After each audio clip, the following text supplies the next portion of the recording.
Salmo 90, nos primeiros 6 versos, diz assim: Senhor, Tu és o nosso refúgio sempre, de geração em geração.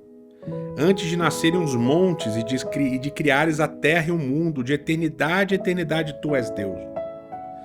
Fazes os homens voltarem ao pó, dizendo: retornem ao pó, seres humanos.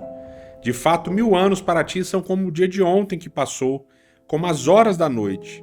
Como uma correnteza tu arrasta os homens. São breves como o sono, são como a relva que brota ao amanhecer.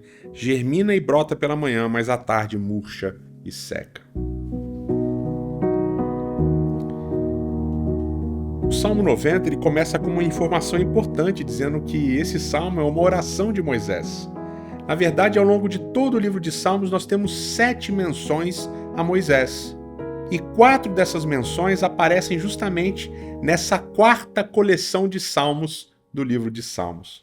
E essa daqui é a primeira dessas menções, porque é justamente o salmo que abre a 4ª coleção do livro de Salmos. E aqui o início desse salmo é justamente uma construção de oposição entre quem é Deus, que dura de gerações em gerações, que vive eternamente, que está sempre de geração em geração, e os seres humanos, que não são eternos, que morrem, pelo contrário, eles são como a relva, que mal nasce e já seca. Há essa comparação entre quem são os seres humanos e quem é Deus. E eu gosto muito do verso 3 e fiz uma tradução que eu julgo que ficou muito interessante. Diz assim a tradução: Tu voltaste o homem para o pó e disseste: volta, ó filho do homem. E aqui tem um jogo de palavras com chuv e com a ideia de pó. Aqui não é a palavra pó tradicional, afar, mas é a palavra pó daká, que significa algo baixo, algo colocado no chão, alguma coisa muito humilhante.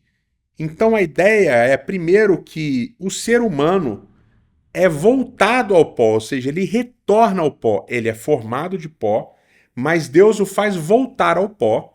E quando esse ser humano volta ao pó, Deus diz: volta, ó filho do homem.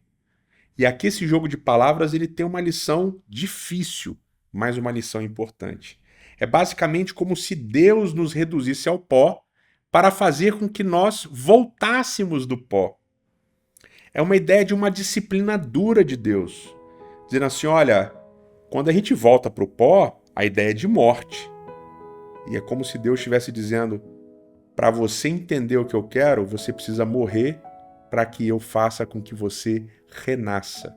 Então volte ao pó para que volte à vida.